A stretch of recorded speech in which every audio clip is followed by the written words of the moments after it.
morning, dear children. How are you all? Hope you all are doing great. As you all know, we are dealing with carbon compounds in chemistry. In the last class, we were talking about the covalent bond and its kinds. So today we shall discuss about the formation of covalent bonds. So let's begin with the class. So first of all, children, we will try to understand the formation of single covalent bond. The best possible example here we can see the formation of a single bond between two hydrogen atoms to form hydrogen molecule. So try to understand here the atomic number of hydrogen is 1. Hence, hydrogen has 1 electron in its K shell and it requires 1 more electron to fill the K shell. So, the two hydrogen atoms share their electrons to form a molecule of hydrogen, that is H2. This allows each hydrogen atom to attain the stable electronic configuration of the nearest noble gas, that is helium, which has 2 electrons in its K shell. We can depict the formation of diatomic molecules of hydrogen using dots or crosses to represent valence electrons involved in sharing. Such structures of molecules are known as electron dot structures.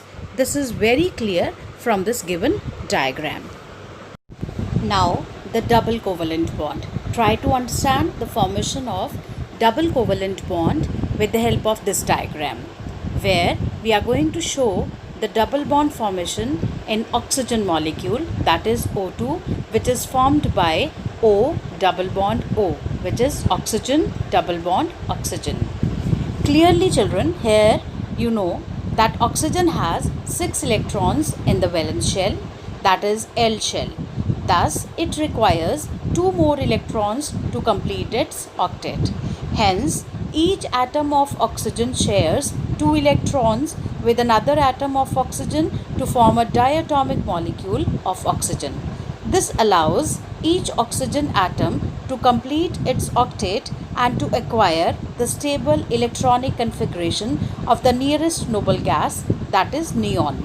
The 2 electrons contributed by each oxygen atom give rise to 2 shared pairs of electrons.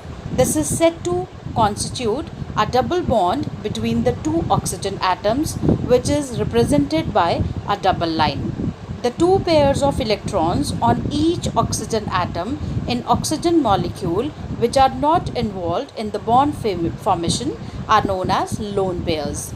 The electron dot structure of oxygen is shown in this figure.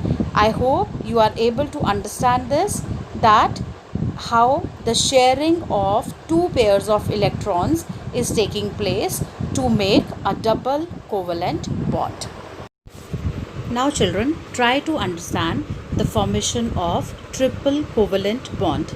Here we have taken the example of a nitrogen molecule, that is, which is formed by 2 nitrogen atoms. Clearly children, nitrogen has 5 electrons in the valence shell, that is L shell. Thus, it requires 3 more electrons to complete its octet. So, each atom of nitrogen shares 3 electrons with another atom of nitrogen to form a diatomic molecule of nitrogen. This allows each nitrogen atom to acquire the stable electronic configuration of the nearest noble gas, which is neon. Each nitrogen atom in a molecule of nitrogen contributes 3 electrons, giving rise to 3 shared pairs of electrons. This is said to constitute a triple bond between the 2 nitrogen atoms, which is represented by a triple line. 1 pair of electrons on each nitrogen atom in the molecule of nitrogen, which is not involved in the bond formation, is known as the lone pair. The electron dot structure of a diatomic molecule is given in this figure, and I hope children you have understood it, that how 3 pairs of electrons are sharing to form triple covalent bond in a nitrogen molecule. Thank you, Shem Stars. That's all for today. You can drop your queries if you have any on the Google Classroom. Take care. God bless you all.